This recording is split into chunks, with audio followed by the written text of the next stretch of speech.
morning, students. Welcome to our second part in superconducting materials. Okay. In the last video, we have seen about some peculiar properties of superconductors. Okay. Right. Generally, what all we have seen in the last video, they are known as type 1 superconductors. Okay. Later on, after sometime 1911, 1920s and 30s, okay, one more type of superconductivity was observed, and that was observed mostly in alloys. Alloys means mixtures of metals. Okay. So, superconductors are divided into type 1 and type 2 superconductors are soft and hard superconductors. Okay. In normal superconductivity, what we have seen till now, okay, right? Every superconductor will have one critical temperature, okay, and it will have one critical magnetic field also. Critical magnetic field, right? This is BC naught. Okay, below this curve, the material is a superconductor. Beyond this curve, on the curve and beyond the curve, it is a normal conductor. Okay. Now, in type 2 superconductors, what has been observed is the situation is like this. Okay, they have one critical temperature, right? But they have two critical fields. Okay, they have two critical fields here.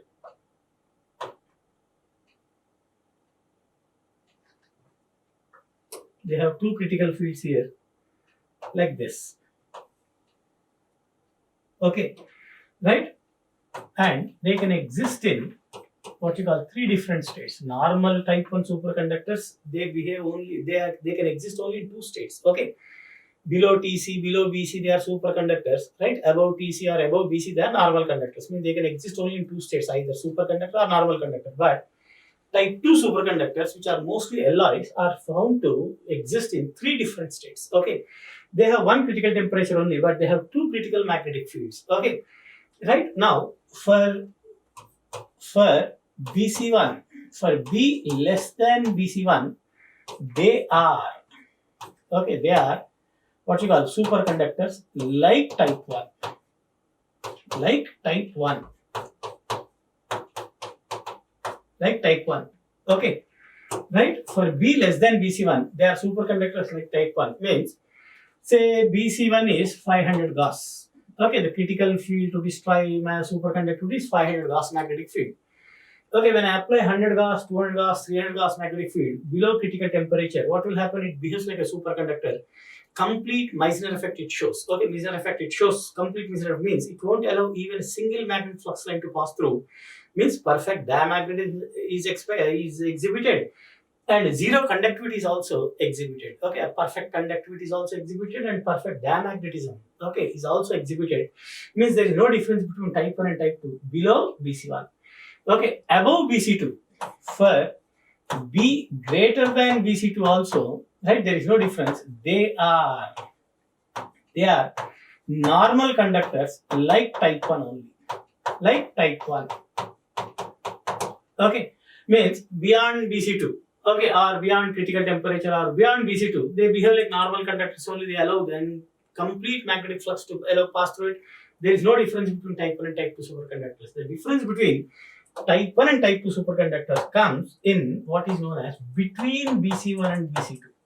Okay, between BC1 and BC2, they exist in a new state called mixed state or vortex state. Okay, right? Now it is like this. For okay, BC1 less than B less than BC2. For BC1 less than B less than BC2, that is in between BC1 and BC2, they exist in mixed state. This is a very, very interesting state actually. They exist in mixed state. Mixed state means what? They are what you call superconductors. Means they won't offer any resistivity for the flow of electric current to them. Okay, they behave like perfect conductors, but perfect conductors like, but what happens is they start slowly allowing magnetic flux lines to pass through. Okay, means it is like this. Okay, normal type 1 superconductors will not allow any what you call any magnetic flux till as long as they are in superconducting state. Once they become normal conductors, okay, all the flux lines will be able to pass through the interiors. Okay, they won't allow even a single flux line to pass through. That's why we have written B equal to 0. This has given us chi equal to -1. We have seen they exhibit what is known as a peculiar property called perfect diamagnetism. Okay, that's what we have seen. Now, in mix up to B equal to BC1, they are superconductors like type 1. So they won't allow even a single flux line up to 500 Gauss. But the moment I apply more magnetic field than 500 Gauss, say I apply 550 Gauss or 600, initially not all flux lines will not pass through. Okay, some one line will start passing through. I'm just giving a rough example. Few lines will start passing through. Okay, but they are perfect conductors. They won't allow any what you call resistance for the flow of electric current. Means conductivity wise they are superconductors only. But what happens even if a single flux line passes through, I cannot take B as equal to 0. When B is not equal to 0, you don't get chi equal to -1. When chi is not equal to -1 means that there is no Meissner effect. Meissner effect means what? Chi should be equal to -1. Perfect diamagnetism. Okay. Right? When chi is not equal to -1, I cannot call it as a perfect diamagnetic substance. Right? It is diamagnetic but not a perfect diamagnetic substance. It is not showing Meissner effect. Okay. Right? Now still increase the magnetic field. Say if I from 600 to 8000 Gauss, right, to 2000 Gauss, 3000 Gauss, up to B equal to BC2. If BC2 is supposed to 10,000 Gauss, if I say, okay, from 500 Gauss to 10,000 Gauss, right, as you keep on increasing the magnetic field, right, few more lines will start passing through. As you increase the magnetic field, more and more lines will start passing through the interiors of superconductor.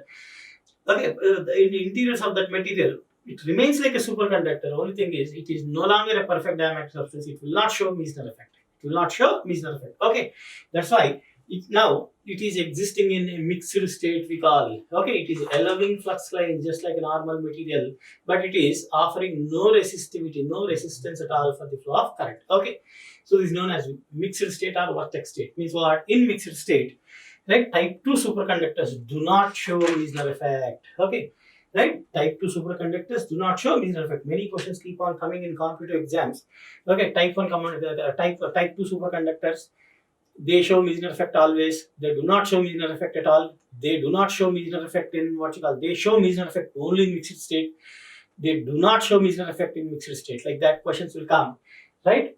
See, it's not that they do not show Meissner effect. Okay, up to B equal to BC1, they are also showing Meissner effect and perfect diamagnetism. There is no difference between type 1 and type 2.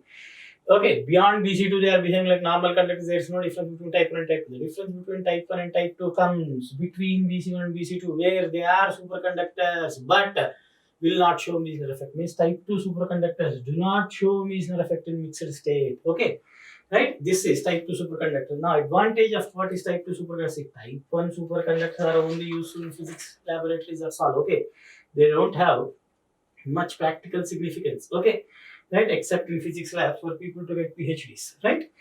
Now, these type 2 superconductors have industrial significance or commercial significance. Why?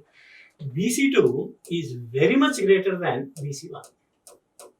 Okay, BC2 is very much greater than BC1. Okay, BC2, what is the advantage of BC2 very much greater than BC1? If BC1 is some 100 Gauss or 200 Gauss or 300 Gauss, BC2 will be 10,000 Gauss, 20,000 Gauss, 30,000 Gauss, like that. Means what? 10,000 Gauss means 1 Tesla, 2 Tesla, 3 Tesla, 5 Tesla, 10 Tesla. Okay, what is the advantage of BC2 so large? Means up to B equal to BC2. Okay, they are perfect conductor. They won't offer any resistance for the flow of current. So what is the advantage here? Okay, if I take a superconducting type 2 superconducting material, okay, its BC2 is supposed I say 1 lakh Gauss. Okay, 1 lakh Gauss means 10 Tesla is its BC2 value. So what happens? I can send some current I through it. V equal to mu naught I by 2 pi r, where r is radius of the wire.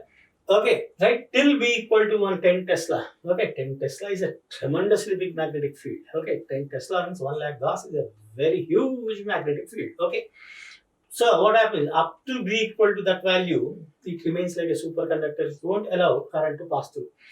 Okay, for B to be equal to 10 Tesla, mu naught value is 4 pi to 10 to the power minus 7. Okay, that should become 10, means we can send hundreds and hundreds of amperes of current happily through it.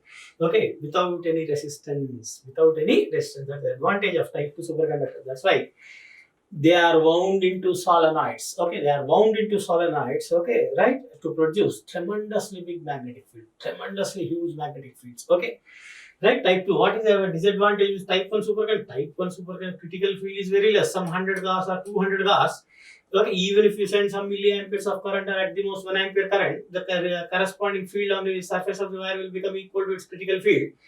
Superconductor gets destroyed. Means type 1 superconductors, I cannot send any amount of current. Like there is very small amounts of currents only can be passed through to study the phenomenon. That's all. Okay, but Right? Type 2 superconductors means what? Okay, hundreds of amperes of current they can pass through. Can't we send hundreds of amperes through copper wire? Yes, we can send through copper wire or aluminum wires, no doubt. Okay, aluminum wires also can carry hundreds of amperes of current. Okay, in large petrochemical industries, right, hundreds of amperes of current will passing through big aluminum bus bars. Okay, right now. But what is the problem? I square R losses will be tremendously high. So if I have a material whose I square R loss is extreme, zero or almost negligible, I can send 500 amperes of current or even 1000 amperes of current through it happily. Imagine the amount of power that can be saved. That's why type 2 superconductors have a lot of physical significance. Okay, and they are mostly wound into solenoids to produce very large magnetic field, just like we have magnetic resonance imaging scanning. Okay, 1.5 Tesla scan is there, 3 Tesla, and even 3 Tesla and 4 Tesla scans or MRIs are also coming now. Okay, there are many use what you call this type 2 superconductors only. Even bullet trains also, this type 2 superconductors are used. Okay, type 2 superconductors only are used. Okay, what is the advantage with them? We can send hundreds of amperes of current, but only disadvantage is what? Okay, you have to maintain the entire apparatus at extremely low temperatures, minus 200 degrees Celsius, minus 220 degrees Celsius, like that. Okay, maintaining low temperature is the only problem with superconductors. Okay, remember, that is the only problem. That is the most challenging problem also. Okay, that is a limitation on superconductors. So you have to go to some 25 Kelvin or 30 Kelvin. Means minus 250 Kelvin, minus 250 degrees Celsius or 240 degrees Celsius. So whatever expenditure is only to maintain low temperature, not because of these isosphere losses. Okay. So type 2 superconductors are of commercial importance. Of lot of commercial importance. What all superconductors we are seeing, they are mostly type 2 only. Okay, not type 1. Type 1 is only for academic purpose, okay, for research purpose to understand the properties of superconductors. Okay, they don't have much practical applications anywhere. Okay, now because that and mostly their critical temperatures are also very low. Okay, 2 Kelvin, 4 Kelvin, 5 Kelvin, mercury 4 Kelvin means I have to cool it down to minus 269 degrees Celsius. Okay, very difficult process and a highly expensive and very complicated process it is. Okay, even in some MRIs which use what you call this superconducting coil, they use liquid helium cryostats. Okay, right now, so what is the advantage? That means I can compare actually, what you call with copper wire.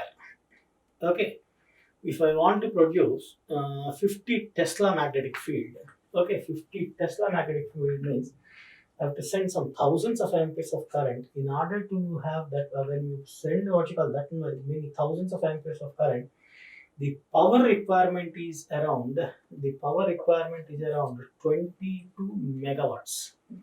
Okay, 22 megawatts power is required, right, to produce what you call a 50 Tesla magnetic field. Means you want to produce that magnetic field for say 1 hour. Imagine how much power should be spent on it. Okay, that's why 50 Tesla magnetic field in India we cannot produce that. Okay, that much high magnetic field. I don't think people have produced 50 Tesla magnetic field in India. Very big magnetic field. The record now is earlier till 4 5 years back it was with Americans who could produce 63 Tesla magnetic field. Okay, 2 years back Germans have what you call over. Germans have what you call Americans, and they produce 93 Tesla magnetic field. Okay, that's the record. Actually, of course, they are not the superconductors. Okay, to produce 50 Tesla magnetic field, nearly 22 megawatt power is required. 22 megawatt power is, imagine 22 megawatts means nearly, say, a big city like Hyderabad. Okay, around power consumption will be around 200 megawatts or so. That's what I heard. Okay, nearly 1/10 of the power that should supply to 1/10 of the power that should supply to the entire Hyderabad, right, should be supplied to that solenoid to produce that high magnetic field. Whereas if I use a superconducting coil instead of a copper coil, of course it won't be free. Okay, people estimated that it is around 17 kilowatts. 17 kilowatts is highly reasonable. Of course, it's also not small. 17 kilowatts is reasonable compared to 22 megawatts. Compared to 22 megawatts means hundreds of times lesser power. Okay, that's the advantage of type 2 superconductor. So, wherever large magnetic field is produced, okay, wherever large magnetic field is required, people use type 2 superconductors. Okay, right? That's why they are wound into solenoids and used in many places. Okay, now which are the popular superconductors? Means their BC2 value. Okay, some type 2 superconductors are there whose BC2 values are around 30 Tesla, 40 Tesla, like that, and critical temperatures are also at about 14 Kelvin, 15 Kelvin, like that. Okay, example is lead molybdenum sulfate, PBMOS. Okay, PBMOS, its BC2 value is 60 Tesla. Okay, 60 Tesla, tremendously huge magnetic field. Okay, right? So we can happily use that lead molybdenum sulfate as a coil, right? Up to produce magnetic fields up to 50 Tesla happily, and its critical temperature is, okay, it's 14.4 Kelvin. Its critical temperature is 14.4 Kelvin. Of course, above 10 Kelvin, somewhat reasonably better. Okay, all these things will add up. Okay, right? Commercially, these things are important. 4 Kelvin, going from 14 Kelvin to 4 Kelvin is again expensive. 14.4 Kelvin. There are many other type 2 superconductors. I can give you some examples. Okay, niobium germanate is there. Niobium germanate, NV3. Okay, NV3G. Its critical field is 38 Tesla. Okay, critical field is 38 Tesla, and its critical temperature is 23 Kelvin. This is much better than lead molybdenum sulfate. Okay, 20 up to 23 Kelvin, it behaves like a superconductor, and its BC2 value is how much? 38 Tesla. I can happily use that at 20. I can put it at what you call 20 Kelvin, or say 18 Kelvin or something like that, and happily go up to 30 Tesla or so. Niobium germanate is there, lead molybdenum sulfate is there. Okay, niobium, right? Aluminate is there, vanadium silicate, V3Si. Okay, like this. These are materials with critical temperatures around 15. That's why they are known as hard superconductors. They have high critical fields, high what you call critical temperatures also. 14 Kelvin, 18 Kelvin, 20 Kelvin. Like that. Of course, highest was this niobium germanate with 23 Kelvin. Okay, right, up to 1985-86, this was the highest critical temperature material. Okay, highest critical temperature material. That's why they are known as hard superconductors. Hard superconductor, high critical fields, high critical temperatures also, compared to type 1 superconductors. Okay, right? So these this is advantage of type 1, sorry, type 2 over type 1.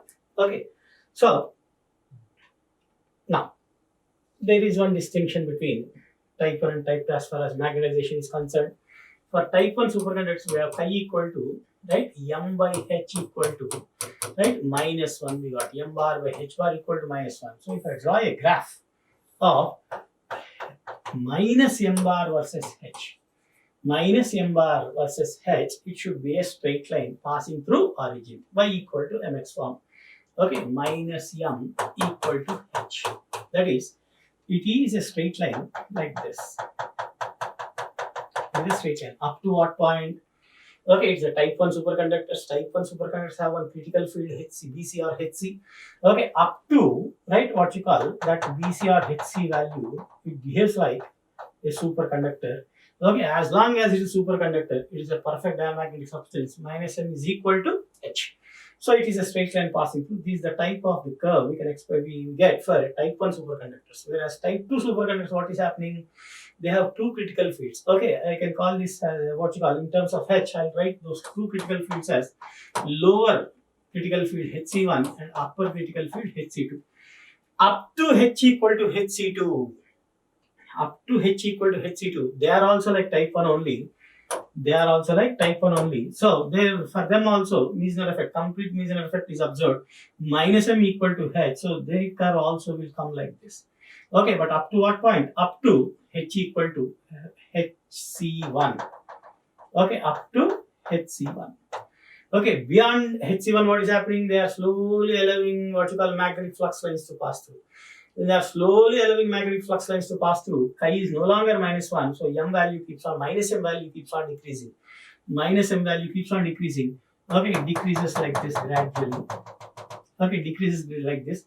Okay, when what you call, when at Hc2, what will happen? Hc2, right, it becomes a normal conductor. So this is the shape of the minus m versus h graph for type 2 superconductors.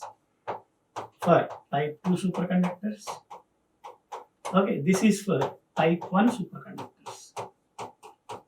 Okay, right? For type 1 superconductors at H equal to Hc minus m abruptly drops to 0. Abruptly drops to 0. Whereas for type 2 superconductors, between right, Hc1 and Hc2, that is in mixed state, right, it gradually decreases to 0. Okay, it gradually decreases to 0. Okay, this is normal superconducting state only. Here, there is no difference between type 1 and type 2. Both are similar. The difference between type 1 and type 2 comes only in mixed state. From here onwards is again a normal conducting state like this.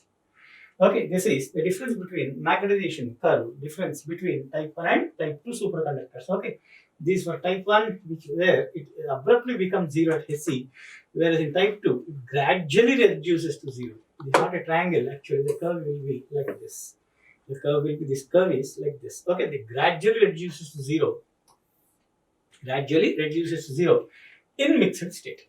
Okay, so this is the difference between what you call type 1 and type 2 superconductors.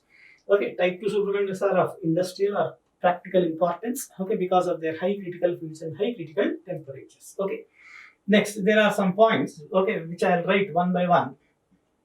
Okay, it is like this. Okay, in generally a good electrical conductor is also a good thermal conductor. Okay, why? Because the free electrons are mostly responsible for electrical conductivity and thermal conductivity also. There is one law, actually, Weidmann-Franz law, which says that the ratio thermal conductivity to electrical conductivity is proportional to absolute temperature, or K by sigma T is equal to some constant L. L is called Lorentz number. Okay, L is called Lorentz number. Okay, this again we discuss about this in conducting materials. Okay, so at a constant temperature, K by sigma is constant, means what?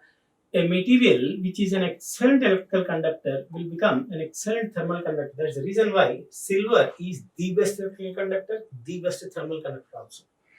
Okay, now, but what called in superconductor, what is happening when a metal becomes a superconductor? Resistivity becoming 0 means conductivity is becoming infinity. When conductivity is becoming infinity, when conductivity increases, K should also increase. When conductivity is tending towards infinity, K also should tend towards infinity. Means its thermal conductivity also should become infinity. Okay, but what has been observed surprisingly is when a material becomes a superconductor, its conductivity becomes as big as infinity, but its thermal conductivity is not increasing. Forget about increasing, it is not even remaining same as before, but it is found to decrease. It is found to decrease. So, when a material becomes a superconductor, okay, when a material becomes a superconductor, its thermal conductivity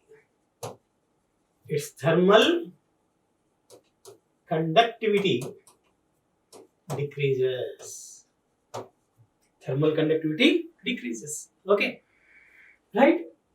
Now, this is no surprising result.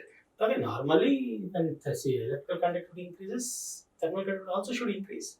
It is not increasing, it is not even remaining same, it is found to decrease actually. Okay, but this will give us one hint what could be the reason for superconductivity. Right, generally in conductors, thermal conductivity and electrical conductivity are mostly due to free electrons only. If superconductivity is also due to free electrons, okay, this will not happen. Okay, so thermal conductivity decreasing is what? Somehow superconductivity is different from normal conductivities. Okay, ordinary free electrons are not responsible for superconductivity. Superconductivity must be a special phenomenon. It is not due to ordinary conduction electron. That point I can make out from this observation. Okay, so this point, okay, right, this observation has given me one conclusion. What is that? Okay, this shows that superconductivity is not due to ordinary conduction electrons. Ordinary conduction electrons means the electrons which we know till now, which are responsible for electron and thermal conductivity, that free electrons which flow in one direction. It is not these free electrons which are responsible for superconductivity. Something else is happening. That one conclusion I can draw from this point. Okay, second point is, it is like this. Second point is, when a material becomes a superconductor, conductor, its entropy is found to decrease abruptly, okay, to a lower value. Entropy you must have studied in your plus 2 level. Entropy is a measure of disorder existing in the system. Okay, what is the what see here? Atoms are not at rest. Okay, even solid also atoms will be vibrating about their equilibrium position at any temperature. Okay, means there is some thermal disorder will be there. Okay, how much it is depends on its temperature. When I'm decreasing temperature, normally what happens? Thermal agitation of atoms keeps on decreasing. Thermal disorder keeps on decreasing. Entropy keeps on decreasing. That is known normally. Okay, in any case. But okay, as temperature keeps on decreasing, okay, entropy keeps on decreasing, of course, as expected only. But the moment it becomes a superconductor at one specific temperature, its entropy also is abruptly found to decrease to a suddenly low value. Like this, it keeps on decreasing and it keeps on decreasing suddenly to value. What is the difference between this and this? Temperature is same, no? 4.12 Kelvin for mercury only. Below 4.12 Kelvin, suddenly you are seeing a drop in entropy. Okay, entropy is dropping means what? The entropy in superconducting state is less compared to that in normal conducting state. So what is this observation, right? Intact. Okay, this shows that somehow superconducting state is a more orderly state of affairs. Okay, more orderly state of affairs than normal conducting state. Something is happening inside the material. Material is becoming more orderly when it becomes a superconductor. Okay, the disorder is decreasing. Okay, entropy is decreasing. Order is increasing. So, which is a superconducting state is a more orderly state compared to normal conducting state. That is the conclusion we can draw from the second observation. What is that? When a material becomes a superconductor, there is a sudden drop in its entropy. This shows that superconducting state is a more orderly state of affairs. More orderly, orderly state of affairs. Okay, right? This is then one observation. The second observation. Third observation is when a material becomes a superconductor, okay, its electronic specificity abruptly jumps at the transition temperature. Okay, in general, see, specific molar specific constant volume CV is written like this: alpha T cube plus beta T, right? Okay, for conductors, this is known as alpha lattice contribution to specific. Okay, specific CV of L we call. Okay, CV of L. Right, this is common for all substances. It's known as device T cube law, lattice contribution to specific heat. And for metals, right, because they have large number of free electrons, this is known as right electronic specific heat. Means the contribution of free electron gas to specific heat. So the specific heat in general for metals, for conductors is defined like this. Here, the electronic specific heat for all materials is found to be proportional to temperature. Okay, right? There is no change at all because free electron gas properties will be same in any material, no? Right? Let it be copper or silver or gold or whatever it is. Okay, iron or mercury. Free electrons are free electrons only. So, the electronic specific heat is found to be proportional to temperature. Okay, but so okay. Now, what is the graph of temperature versus CV of E? Okay, temperature versus CV of E, I'll be getting a graph like this. I'll be getting a straight line passing through the origin like this. This is for common for normally for all materials. Okay, right? You take mercury or lead or niobium. They are also normal metals only. Okay, up to critical temperature, they are also normal conductors only. So as long as they are normal conductors, okay, right? Their electronic specificity also keeps on decreasing linearly with temperature like this. Right? But what is happening in lead or niobium or mercury? Suddenly at critical temperature, they below critical temperature, they become superconductors. Once they become superconductors, okay, okay, right? Once they become superconductors, the situation is like this. This abruptly jumps to a new height. Okay, right? It decreases linearly with the decreasing temperature in normal conducting state. But the moment transition temperature becomes superconductor, the situation will be like this. The electronic specific heat now will decrease exponentially like this. CV of E is proportional to e to the power minus delta by 2 kT, right? CV of E is proportional to e to the power minus delta by 2 kT, where K is Boltzmann's constant, delta is what is known as the energy gap parameter. Okay, so this is exponential decrease. Okay, it is again a peculiar property. And what is happening at TC? Right, suddenly there is a discontinuous jump to a high value, and if I keep on decreasing in superconductor state, it won't decrease linearly, right? It will decrease what's called exponentially. It will decrease exponentially. This is one more difference between superconductor state and normal conductor state. For all normal conductors, CV of E is proportional to T. But in superconductor state, CV of E is exponential function. Okay, this abrupt jump in electronic specificity, right? This can be understood only from what advanced quantum mechanics. Okay. Right? What people have said is this abrupt jump in electronic specificity is possible only when there is some energy gap in the free electron gas. See, all in free electron gas there is no energy gap. Okay, but in free electron gas itself, means in Fermi gas itself, there must be some energy gap present. Okay, so in free electrons in normal conductor state, they have some energy levels. Okay, there should be some gap between, right, the free electron gas when it is in superconductor state and when it is in normal conducting state. Means there must be some energy gap in superconductors. Okay, that electric gas type to Fermi gas or free electron gas. Okay, right. Only in that case, right, this jump in electronic specificity will be possible according to quantum mechanics. Okay, right. Of course, later on BCS theory tried to explain how the jump is coming, etc., etc. Right, so this is about superconductors. Okay, right, there must be some energy gap Eg.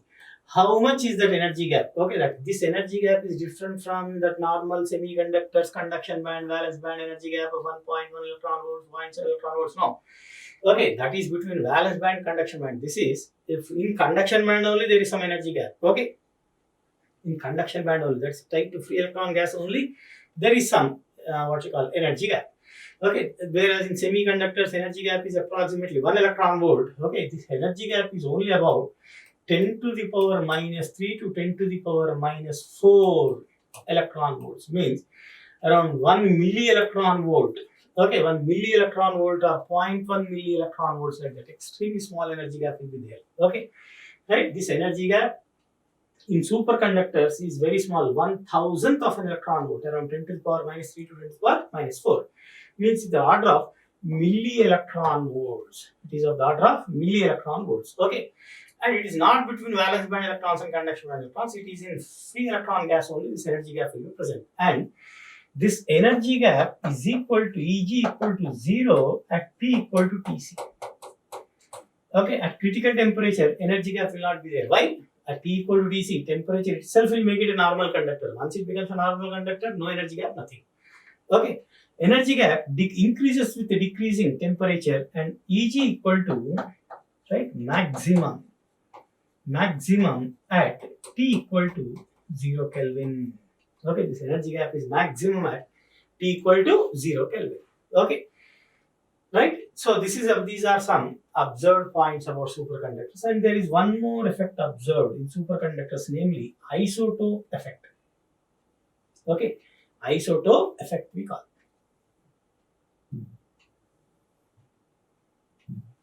Isotope effect.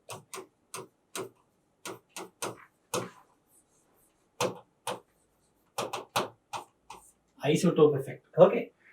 Usually, what are isotopes? They have same Z but different K. Same atomic number but different mass number. Okay. Same Z but different K means inside the nucleus, number of protons and number of neutrons. Okay. This number of protons is called Z. Okay. Number of neutrons is N. Z plus N is nothing but mass number. And for atom to be electrically neutral, number of electrons will also be equal to Z. Z number of positive charges here, Ze minus here. Okay, such that atom is electrically neutral. What are isotopes? Isotopes means they have same Z, number of protons will be same, but mass number is different. Means what? Okay, neutron number must be different. If N is there, N dash is there.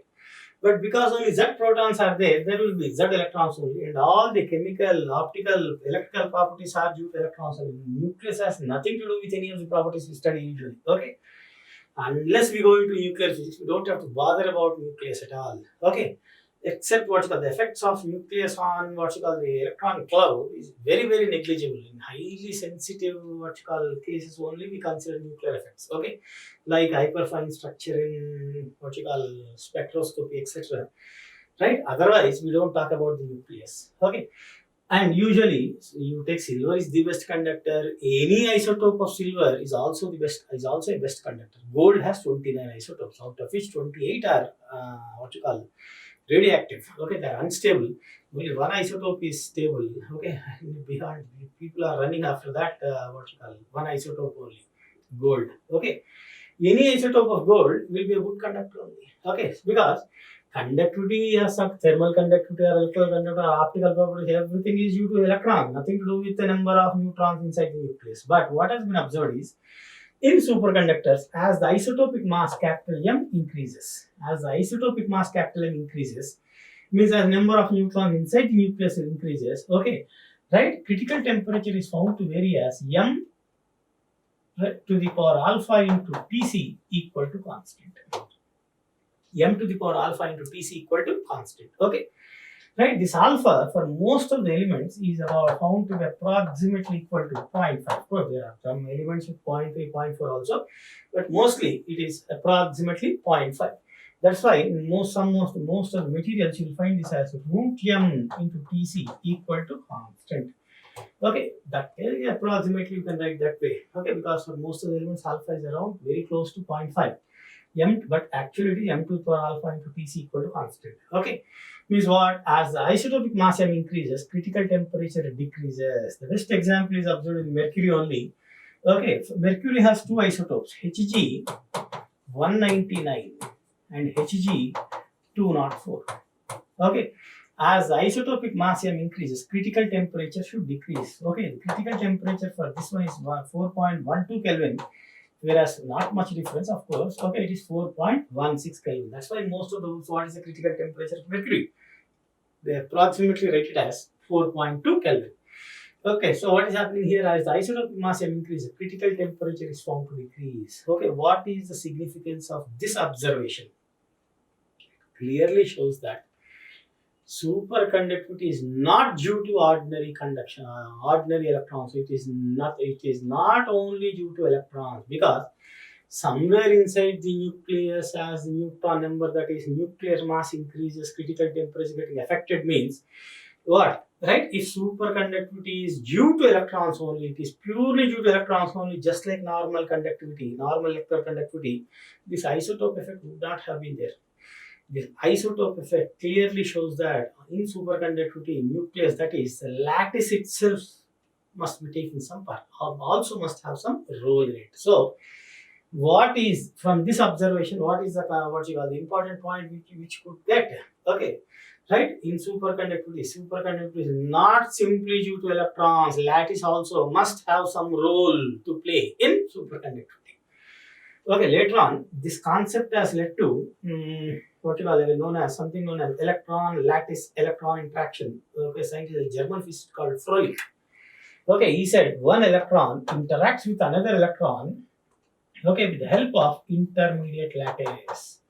Okay, one electron with the help of intermediate lattice interacts with another electron. It's known as electron lattice electron interaction, or electron phonon electron interaction. We call electron phonon electron interaction. Means lattice is also playing some role in superconductivity. Okay, right? These are the experimental observations of superconductivity. Okay, and why? Right, next one. Why? Now, in mercury, we are getting something like this. Okay, the resistivity versus temperature graph. Okay, for all metals, it is like this. Superconductors, it is like this. Okay, say for pure mercury, the graph is found to be like this. Whereas, right, for silver, we get like this. For silver, that is Ag, we get like this. Even if you reduce the temperature to absolute zero, okay, silver is normally the best conductor.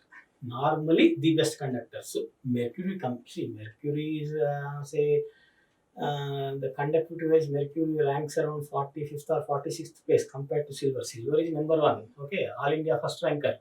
Okay, silver is like 45th rank or 46th rank. Silver is the best conductor normally. So what do we expect in general? Mercury, which is not that great a conductor compared to silver, is itself becoming a superconductor at critical temperature 4.2 Kelvin. The silver itself is a good conductor normally, so we expect it to become a superconductor at much higher temperature. Okay, but that is not the case. Okay, even though silver is the best conductor normally, even if you reduce the temperature to absolute zero, it will not become a superconductor. Some resistivity will be left out in that sample, that is known as residual resistivity. Okay, residual resistivity, not only silver, but copper and gold. Copper and gold also, these three are known as noble metals. These three noble metals will not become superconductors. Okay, even if you reduce the temperature to absolute zero. Okay, right? Some residual resistivity will be left out. What is the reason for this? It is because of the lattice defects present in them, large number of defects. Okay, dislocations are present, line defects are present in these three metals. That's why pure silver, pure copper, pure gold, they're very soft. Okay, why they are very soft? They are not used in making ornaments. Why? Okay, 24 karat gold is not used in making what you call ornaments. We go for 22 karat gold. 22 karat means 916 gold. 91.6 means remaining 8.4%. People add copper to it. Addition of copper, this copper atom go and what you call sit in those line defects or dislocations as that the gold becomes hard. Gold becomes hard so that it can withstand the rigor of what you call ornament making. Okay, that's why pure silver also people add nearly 20 to 30% of copper. Okay, right? To increase the hardness. Okay, if you want to use a diamond necklace, okay, diamonds are extremely hard. Okay, it is even 22 karat gold is not sufficient. It gets worn off very easily. So people use 18 karat. 18 karat is around 87.2 K or something like that. Okay, 916 is 22. Okay, 18 karat is around 87.1 or 87.2. I don't remember. We have to check. Okay, right? So as percentage of copper increases, right, the strength of the metal keeps on increasing. Actually, impurity is increasing the hardness of the material. Okay, right? And here, why? What's the reason for these three noble metals to not behave like superconductors? There are a large number of what you call crystal defects present in them, line defects or dislocations will be present in them. That will not make what you call the environment inside them suitable for superconducting phenomenon, or I can say lattice electron interaction, right? That is essential for what you call superconductivity. That is not possible in these three metals. That's why they never become superconductors. Okay, so these are all the experimental observations of superconductivity. Okay, right, and we'll see about the applications in the next video. Okay, thank you. Till then, bye. Be safe. Take care.